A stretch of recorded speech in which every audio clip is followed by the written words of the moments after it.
নমস্কার। ভারতের প্রথম প্রধানমন্ত্রী অর্থাৎ ১ নম্বর প্রথমে প্রধানমন্ত্রী হয়েছিলেন জওহরলাল নেহেরু।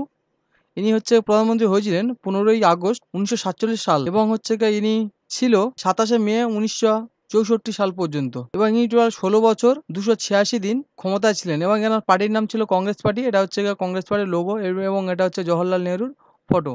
এবং ২ নম্বরে যে প্রধানমন্ত্রী দ্বিতীয়তে ছিল, এনার নাম হচ্ছে গুলজারিলাল নন্দ। ইনি প্রধানমন্ত্রী হয়েছিলেন ২৭/৫/১৯৬৪ থেকে ৯/৬/১৯৬৪ পর্যন্ত। মাত্র ১৩ দিন প্রধানমন্ত্রী ছিলেন এবং এনার পার্টির নাম হচ্ছে কংগ্রেস পার্টি। এটা হচ্ছে কংগ্রেস পার্টির লোগো এবং এনার ফটো এটা। তারপরে ৩ নম্বর প্রধানমন্ত্রী ছিলেন লাল বাহাদুর শাস্ত্রী। ইনি প্রধানমন্ত্রী ছিলেন ৯/৬/১৯৬৪ সাল থেকে ১১/১/১৯৬৬ সাল পর্যন্ত। ইনি টোটাল ১ বছর ২১৬ দিন প্রধানমন্ত্রী ছিলেন। এনার পার্টির নাম কংগ্রেস পার্টি এবং কংগ্রেস পার্টির লোগো এটা এবং এটা লাল বাহাদুর শাস্ত্রীজির ফটো। তারপরে আবার ৪ নম্বরে আবার প্রধানমন্ত্রী আছেন গুলজারিলাল নন্দ। ইনি আবার প্রধানমন্ত্রী ছিলেন ১১/১/১৯৬৬ থেকে ২৪/১/১৯৬৬ পর্যন্ত। আবার মাত্র ১৩ দিন।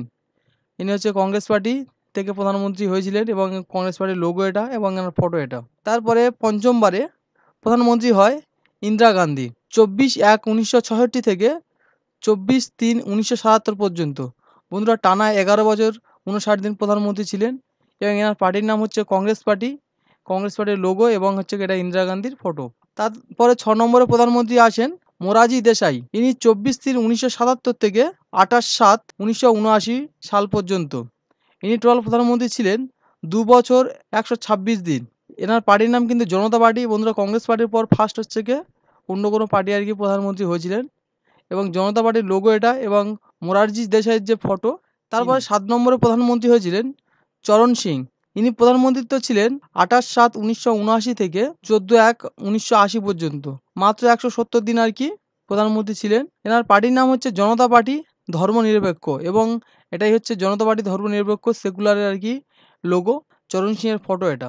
তারপরে বন্ধুরা আবার পুনরায় ৮ নম্বরে প্রধানমন্ত্রী আসেন ইন্দিরা গান্ধী। এনার প্রধানমন্ত্রী ছিলেন ১৪/১/১৯৮০ থেকে ৩১/১০/১৯৮৪ সাল পর্যন্ত। বন্ধুরা আবার ৪ বছর ২৯১ দিন প্রধানমন্ত্রী ছিলেন। এনার পার্টির নাম সেম একই কংগ্রেস পার্টি এবং কংগ্রেস পার্টির লোগো এবং ফটো এনার। তারপর বন্ধুরা ৯ নম্বরে প্রধানমন্ত্রী হয়েছিলেন রাজীব গান্ধী। ইনি ৩১/১০/১৯৮৪ সাল থেকে ২/১২/১৯৮৯ সাল পর্যন্ত। টোটাল প্রধানমন্ত্রী ছিলেন ৫ বছর ৩২ দিন এবং ইনি কংগ্রেসের প্রধানমন্ত্রী ছিলেন পার্টি থেকে এবং কংগ্রেস পার্টির লোগো এবং এটা রাজীব গান্ধীর ফটো।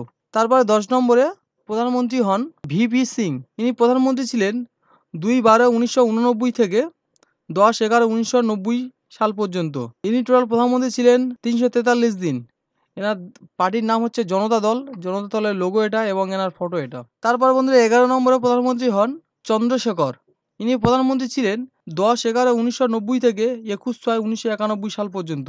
ইনি টোটাল প্রধানমন্ত্রী ছিলেন ২২৪ দিন এবং এনার পার্টির নাম সমাজবাদী জনতা পার্টি। এনার সমাজবাদী জনতা পার্টির লোগো এটা এবং এনার ফটো এটা। তারপর বন্ধুরা ১২ নম্বরে প্রধানমন্ত্রী হন পিভি নরসিংহ রাও এবং ২১/৬/১৯৯১ থেকে ১৬/৫/১৯৯৬ সাল পর্যন্ত ইনি প্রধানমন্ত্রী ছিলেন। এনার প্রধানমন্ত্রীর সময়কাল ৪ বছর ৩৩০ দিন। ইনি কংগ্রেসের দলের প্রধানমন্ত্রী কংগ্রেস পার্টি থেকে এবং কংগ্রেস পার্টির লোগো এটা এবং এনার ফটো এটা। তারপর বন্ধু ১৩ নম্বরে প্রধানমন্ত্রী হয় অটল বিহারী বাজপেয়ী। ইনি প্রধানমন্ত্রীত্ব ছিলেন ১৬/৫/১৯৯৬ থেকে ১/৬/১৯৯৬ পর্যন্ত। মাত্র ১৬ দিন। এনার পার্টির নাম ভারতীয় জনতা পার্টি, যার লোগো এটা এবং এটা অটলজির ছবি। তারপর প্রধানমন্ত্রী ১৪ নম্বরে প্রধানমন্ত্রী আসেন এইচ.ডি. দেবগৌড়। ইনি প্রধানমন্ত্রী ছিলেন ১/৬/১৯৯৬ থেকে ২১/৪/১৯৯৭ সাল পর্যন্ত। ইনি টোটাল প্রধানমন্ত্রী ছিলেন ৩২৪ দিন। এনার পার্টির নাম জনতা দল। জনতা দলের লোগো এবং এনার ফটো এটা। ১৫ নম্বরে প্রধানমন্ত্রী হয় ইন্দর কুমার গুজরাল। ইনি প্রধানমন্ত্রী ছিলেন ২১/৪/১৯৯৭ থেকে ১৯/৩/১৯৯৮ সাল পর্যন্ত। ইনি টোটাল প্রধানমন্ত্রী ছিলেন ৩৩২ দিন। এনার দলের নাম জনতা দল এবং জনতা দলের লোগো এটা এবং এনার ফটো এটা। তারপর ১৬ নম্বরে আবার প্রধানমন্ত্রী আসেন অটল বিহারী বাজপেয়ী। ইনি প্রধানমন্ত্রী ছিলেন ১৯/৩/১৯৯৮ থেকে ২২/৫/২০০৪ সাল পর্যন্ত। এনার সময়কাল ছিল ৬ বছর ৬৪ দিন। ইনি ভারতীয় জনতা পার্টির লোগো এটা এবং অটলজির ছবি এটা। ১৭ নম্বর প্রধানমন্ত্রী মনমোহন সিং। এনার সময়কাল ছিল ২২/৫/২০০৪ সাল থেকে ২৬/৫/২০১৪ পর্যন্ত। ইনি টোটাল 10 বছর 4 দিন কংগ্রেসের প্রধানমন্ত্রী ছিলেন। কংগ্রেসের লোগো এবং এনার ফটো এটা। তারপর 18 নম্বর প্রধানমন্ত্রী নরেন্দ্র মোদী। ইনি হচ্ছে গিয়ে শপথ গ্রহণ করেছিলেন 26/5/2014 থেকে বর্তমানে এখনো প্রধানমন্ত্রী আছে। তো বন্ধুরা ভিডিওটা দেখে আপনাদের কেমন লাগলো সেটি কমেন্ট করে জানাবেন এবং যারা চ্যানেলে নতুন দর্শক তারা অবশ্যই করে চ্যানেলটিকে সাবস্ক্রাইব করে দেবেন।